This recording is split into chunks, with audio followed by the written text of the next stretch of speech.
of You First. It's all about you, and you. I'm your host, Shawanna Kennedy. That's right. And this is the place where you get to pull up and say, it's all about me. It's all about self first. It's all about you, and you. We're all things self care, mental well being, personal development, and empowerment, empowering you to make yourself a priority. I had to learn the hard way of what that really means. Being shaken and wakened to where it wound me up in the hospital. And then while looking, it didn't matter about my husband. It didn't matter about my children. It had to become about me. Remembering that God has created me as a gift, and I had to treat myself as such by making me and my well being a priority in my life. So that is part of the mission here with You First. And that's what I get to do with you. Today, I have an amazing guest with me. She is waiting in the wings. Let's get this young lady up here. I'm not going to prolong the time. I can't wait to talk to this millennial. Welcome to the stage. Welcome to the platform. Oh, it is Tanazia Tell Morris. the people a little bit more about you, because we know you are a mother, you're a businesswoman, you're a cosmetologist, and you've been doing some mighty things. Let's hear more from you. So I am, yes, I'm a mother. But I'm a woman first. And I'm a mother to a beautiful 9-year-old. Her name is Sydney Elise. I am a cosmetologist. I'm also a licensed cosmetology instructor. I've been behind the chair for 11 years now. I am here in the Cleveland area, been here all my life. And I'm the oldest of 6 kids. The Mm. oldest is 6. My youngest sibling is actually growing up with my daughter. So it's just, it's amazing to be in the position that I am in, because I've learned a lot, still learning, being able to lead them and guide them and just navigate them through everything that God is doing in my life. So I'm so happy to be here. Thank you for having I'm excited again. Look, that's where my age kind of went in there. Look, my age showed up a little bit with the name mixed. Forgive me. I am excited to have this conversation with you because I believe that there is wisdom in old and young in us coming together, and we can still learn so much from each other. And when I think about, you said you've been a cosmetologist for several years. I know we've discussed it, and my mother actually retired for over 30 years from doing hair and knowing what that looks and being like of being in a beauty salon.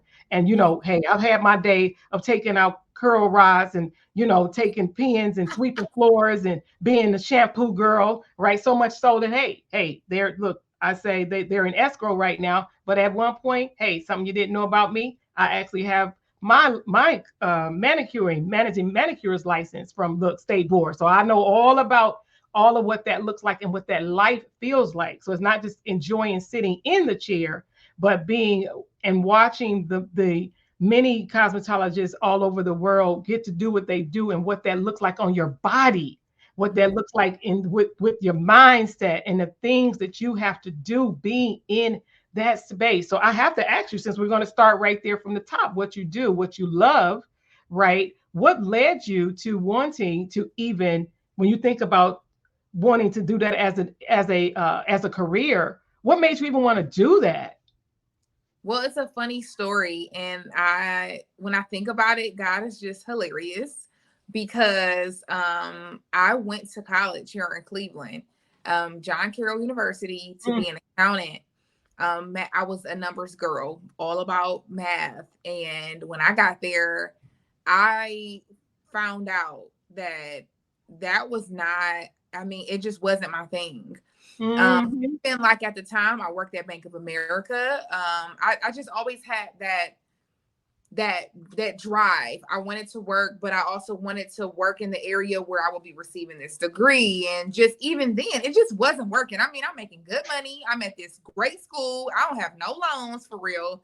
So You better say that part right there. it just was not working. I was not happy. I was not doing well. I mean, I'm visiting a tutor every time I leave my calculus class, and I'm not getting greater than a D.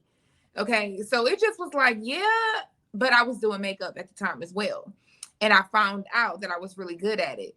So lo and behold, I didn't want to get kicked out of school. I knew that at some point I might want to go back, so I withdrew, and I had to figure something out. I knew I had the gift of doing makeup, so I said, you know what? My aunt told me about the Brown Aveda, institute here. I went to Mentor. I thought I was going to be an esthetician. No, God said, no, you're Mm-hmm. going to do hair. So all of the hours and the times that I spent in the salon with my late stylist, it all played a role in who I am today behind the chair, as far as like that skill, that craft. And I just would remember staring at her when she would do hair, and I would just really be intrigued. And so when I got to the Brown Aveda Institute, I was in the spa, but I was on the floor doing hair, and it just came so natural. And I remember so many days I would cry because, again, I noticed I mentioned my late stylist. My hairstylist passed my senior year of high school, and she had been doing my hair since I was 5 years old. I had spent a lot of time with her, so I just couldn't believe that. OMG, I am in hair school. I'm about to be a cosmetologist, and so I fell in love with it. It came so natural. I did very well. I got an opportunity to go out to what's called NAHA, it's the North American Hairstyling Awards. I won this thing where I was a student. They paid for me to go to Vegas, and I got to really see where this industry could take me. And I was blown away. And I mean, ever since just being behind the chair, I have really fallen in love what it's done for me, because I always tell people it's not just about the money and the hair transaction.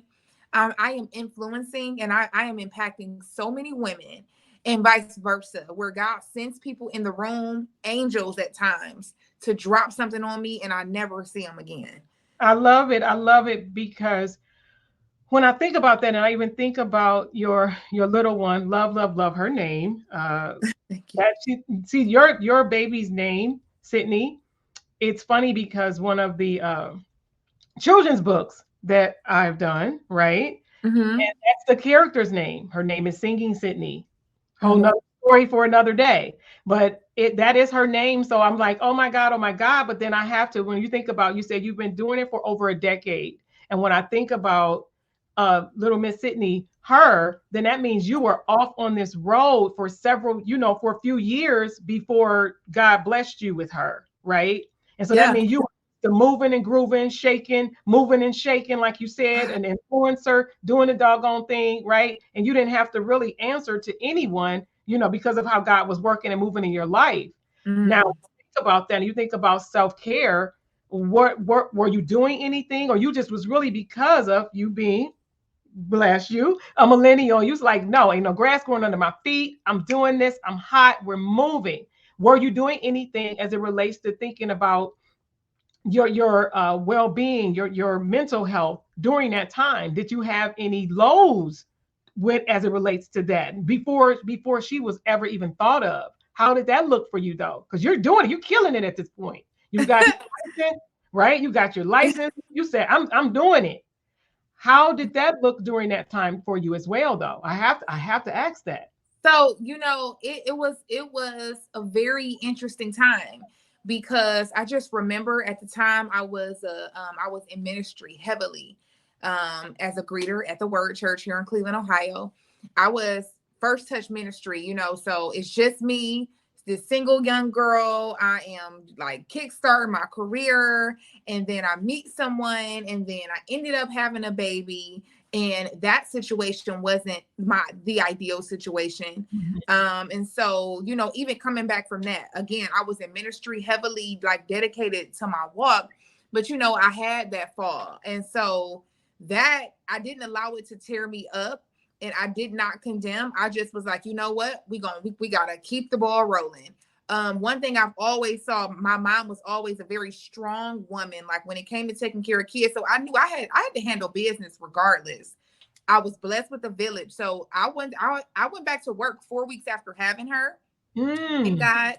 God. And one thing I can say, from the time I started and up until now, he has blessed me with clients, but because of my character, I've been able to meet people, and people have grown with me because of how I treat them. And so, like, even something that God has given me recently, which is I've been able to create a blueprint on how to show up into the marketplace. I love it. Y'all, Because y'all listening at that? Y'all, do y'all hear that? You hear that? And I love what you're saying about all while you're saying this, and of course acknowledging, because yeah, I look, I love God. You don't love God? What's wrong with you? Hey, Mary. Um, but because Talk about it. I'm just saying, and knowing what that looks and feel like, because I've been, hey, we celebrated, we've been together 23 years, just celebrated 22.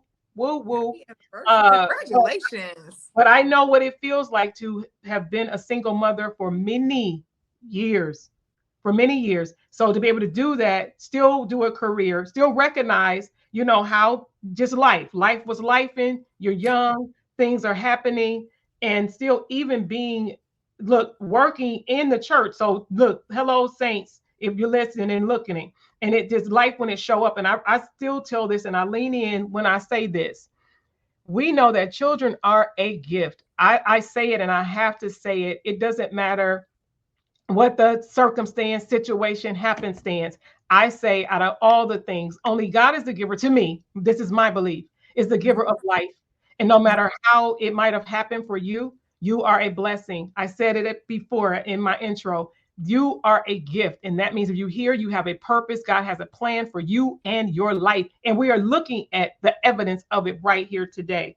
Yes. Right. Well, Miss Morris, she is telling you, you're listening at a young lady who has an enormous, a big career, and she understands she's a single mother, and she keeps talking about behind the chair. I don't know if y'all caught that. And it's not just because she behind the chair. She also talked about a blueprint. She talks about, because she didn't talk about it a lot, but she also is an instructor. She's a licensed instructor. And with that, she's talking about this blueprint. And I need to know, just even with and she called it a ministry. That means we all have a purpose. So it's like, what is your purpose? What does that look and feel like? Right. So I need you to talk about more about this purpose and about this blueprint. And you will talk about the blueprint a little bit. Talk about that blueprint and what that even looked like. And I know in part of this blueprint, you have brought in some form of self-care and well-being. Absolutely. So the blueprint is just basically what God has done over the past 11 years. Mm. Even prior to me healing, like I said, I've always had a certain type of character. I've always had this positive way that I carried myself, no matter how I felt on the inside. I always had a way with people. I love people. I've always loved. I will compliment a million women in a day, or I will hold a door, or whatever it is.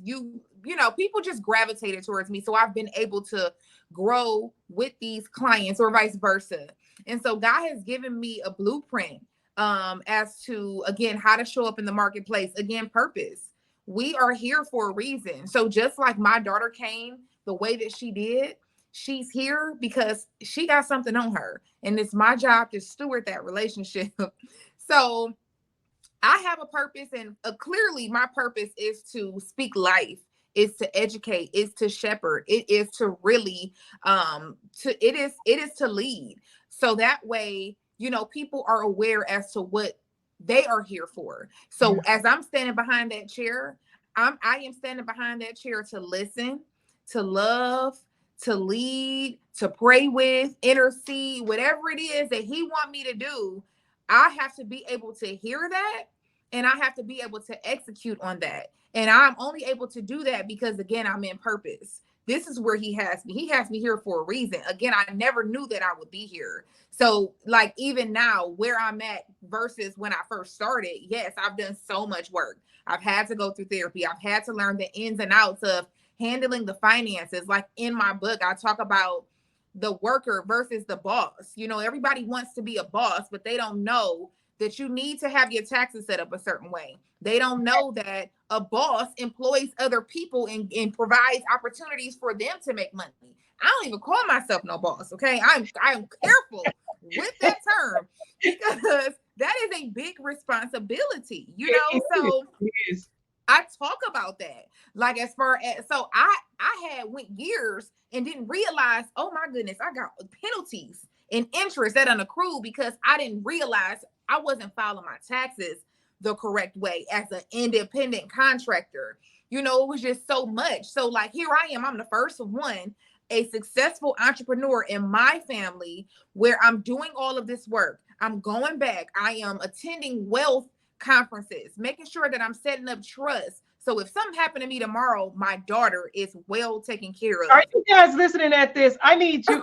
You see, the train is on the track, and if you can see, toot toot, she is on a roll over here, over here. Young business woman, you hear that?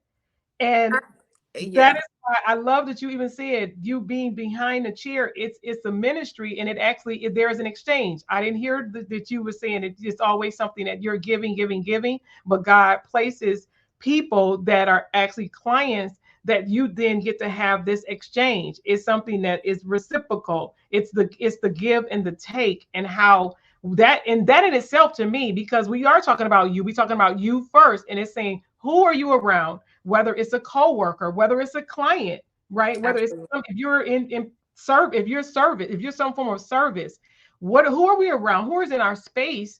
And are we getting the positive exchange that we need to help us grow, to Yeah, help us, like you said, the things that you're doing to help you lift as you climb, those making ways for other people that come alongside of you, that come along with you, and that's coming behind you because of what you are doing, right? absolutely.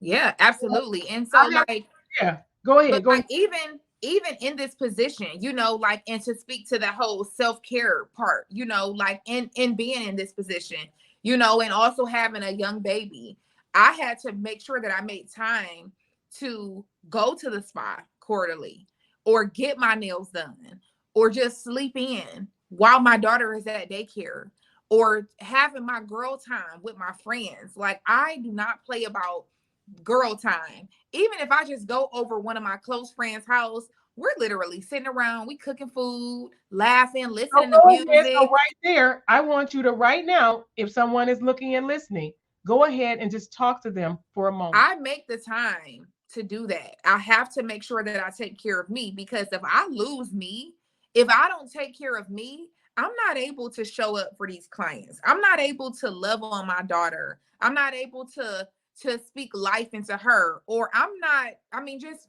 overall, I am no good for the public sector. That is something like, I have to make sure that I'm good. It's just like on an airplane. They say you cannot help anyone else with an oxygen mask until you put your oxygen mask on first. So if I don't take care of me, if you don't take care of you, you can't show up for the people that God places on your path to do what you need to do for them. So those are just some things that I have been able to do for myself. My friends know bi-weekly I'm at the nail salon. I'm getting my nails done. My nail appointment is non-negotiable. I don't have to do a whole lot of other things. I don't really buy a whole or spend money in a whole lot of other places, but I'm going to make sure that I at least get to that nail appointment. And quarterly, I'm going to get a body massage. I'm standing on a mat. I I just found out that I could possibly have carpal tunnel. You know, with doing hair, you using your wrist. So I have to make sure that I go and get a body massage, and that I take care and go to the gym a few times a week. So that way I'm healthy. So those are just some of the self-care things that I've been able to do throughout the years. And I'm just leave my daughter, taking her with me sometimes. She has been able to go to a training session with me, and she getting it in too, because it's us. And if I don't show her, who else gonna show her? No, I love it because we do have to lead by example. And I'm big on wanting my children because of course I was a teenage mother right after I got out of high school.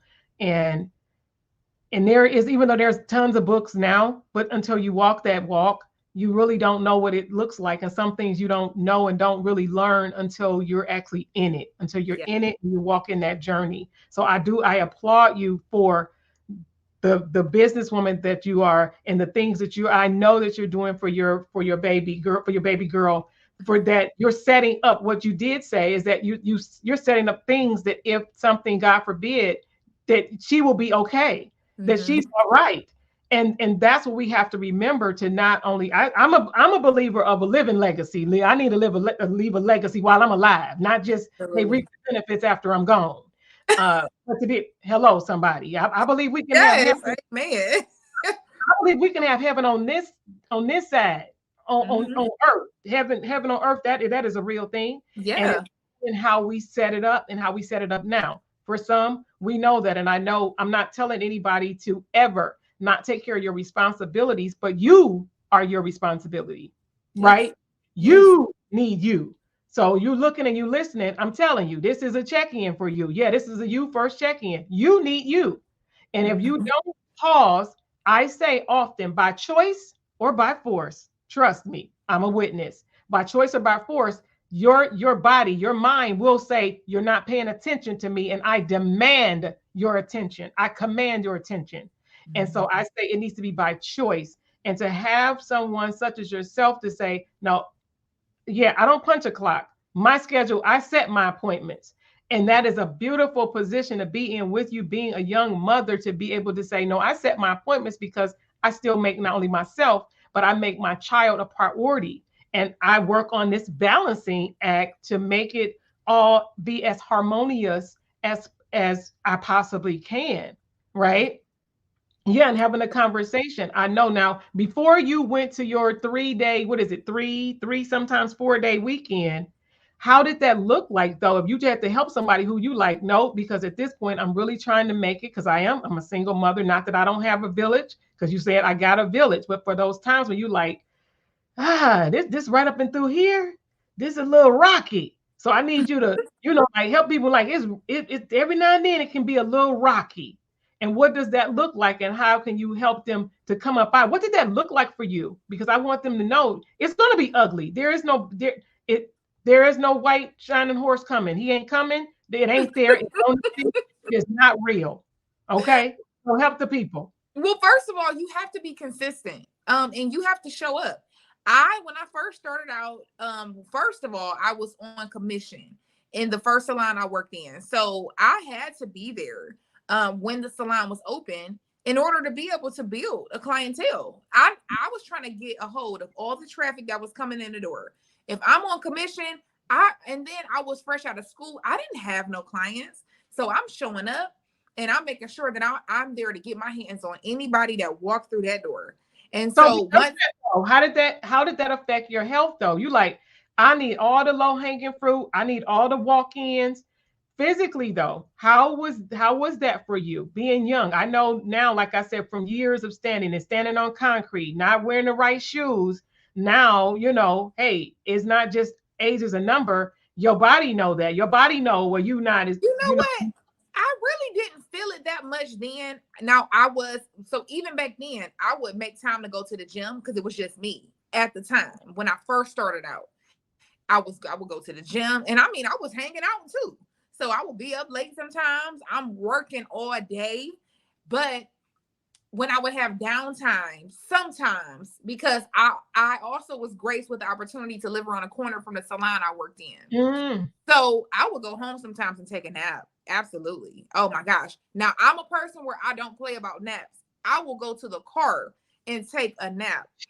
I I was the kid where I look forward to nap time. So as an adult, I still want to nap. So I made myself available. I was there. And so now, even 11 years later, 11 years ago, on Saturdays, I was at the salon at 6 a.m. I still do that to this day. I'm there on Saturday. Every Saturday, the Saturdays I work, I go in at 6 a.m. Now I have a clientele where they are scheduling these appointments. But even then, I made myself available. I was there when we would open the salon. And I was there, and people love those early slots. And when people see that you're there, when you're showing up, I think a lot of people drop the ball based on their performance, how they're showing up, Mm. their attitude, and them not taking care of themselves. You got Yeah. to take care of yourself because then you're not going to be any good when you're showing up. So me showing up and I was always this bubbly girl. I made sure I did my makeup. I was cute. They are coming, they staying, and usually they are going to grow with you. So even as a newer stylist, I have people that grew with me. And then some people would come and go because, at the time I had the lower prices because I'm a new stylist. So I'm Yeah. not charging what everyone else is charging. So, you know, you got the people that are looking for the deals and all of that. So I'm growing and people are coming with me. Some people don't come with me, but as I'm showing up to work, I got this great attitude. I'm loving on them. You know, I'm making sure that I am taking care of them. And even in times where I didn't have anybody sitting in my chair, I would walk around and help the other stylist clients. I would do hand and arm massages, or I would assist.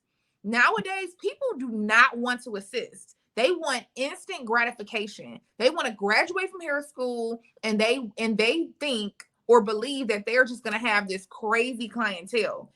And I think that people go wrong in that area because you first, even me 11 years later, I'm still learning. I go sit in my coworkers' rooms and I sit up under them and I learn from them and Yeah. I apply. And people have to realize, so like even in downtimes, the stylist just said, to utilize that time and apply that time in another area to make yourself even more valuable. So whether you're assisting someone else or whether you're working, because now we have social media, you're working on content, you're making yourself even more relevant, you're doing things in that time. You should never have that much idle time, even in slow periods.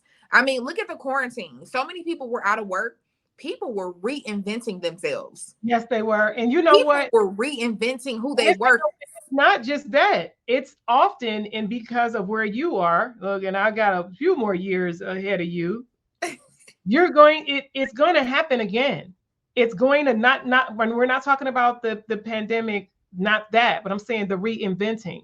Mm-hmm. Depending on where you are and what is it that you want to do and accomplish in your life, there's going to be multiple times when we have to hit a reset, do a refresh, right? Or reboot the Yeah. brand as it is. Because even with the things that you're doing, being behind, because you're saying, look, 11, 12 years in, just imagine you get to year 15, you get to year 20, you're going to, the brand is going to blossom and evolve even more. So that's even more branding. That's still more evolution with the things that you do. You going into full-time, in being in full-time instructor and traveling and training and teaching and things like that. So that's another rebranding, because then it's rebranding you as a speaker. Those are things that you feel me, right? Yeah.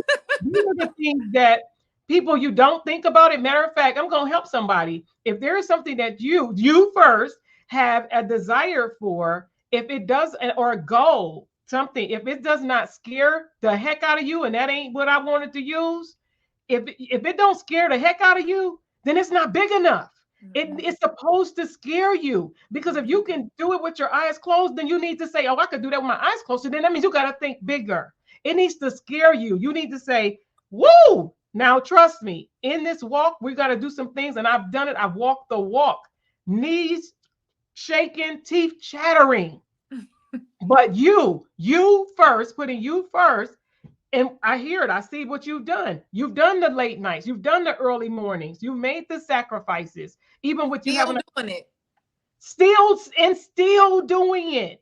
These are the things that we have to be mindful for in the life that we say that we're called to do, right? That we know that we are purpose and design, but then these are the things that, so you do it now so that you can enjoy later. That's why they say, what, work hard, play hard. You hear that? She work hard, so y'all know she playing hard, right? Right. She said that, but we know that. Yeah.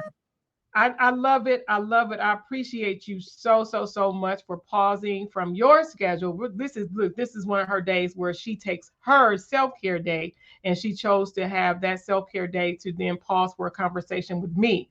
And then I want to make sure if there's something else that you would love to share with our audience, right? That you're on this Self First virtual with me today. And then if there's anything else that you would like to leave with our viewers. I definitely just want to encourage whoever's watching, when you see this, I want to encourage you and motivate you to, yes, show up for you, because again, if you are not your best self, you cannot be good for no one else.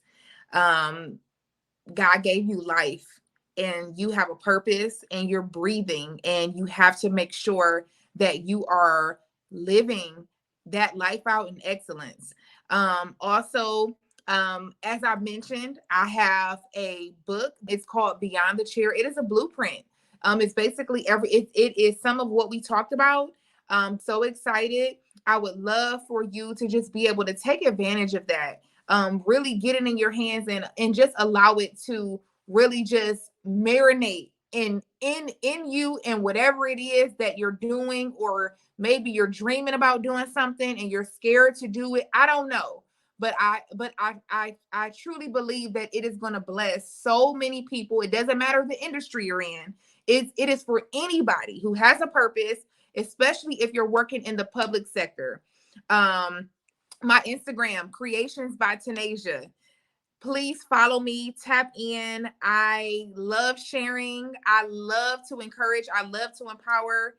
And yeah, Tanazia Morris, Creations by Tanazia, and Beyond the Cheer. Thank you so much. We're going to have you back because we need our millennials and our millennial entrepreneurs. So I love it. I love it. I love it. Because it's just, I love the fact that you're doing it, and you're doing it in a good, godly way. You are being a light for other entrepreneurs, other millennials, other people that say, you know what, if she's doing it, then I can do it. Right. And I applaud for that. So thank you so much for carving out some time. Look, don't you go away.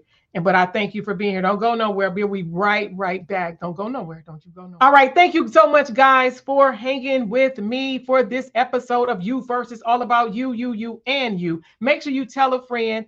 Follow us online. Be sure to follow me online on all social media platforms. I want to know what you think, who you want to see on here. Maybe if you have a story that we need to hear, let me know. Maybe you could be on the show. Again, I'm Shawanna Kennedy, your host of You First. Guys, I'm so grateful that you share this time with me, but I certainly will look forward to seeing you again on the next episode of You First. Bye for now.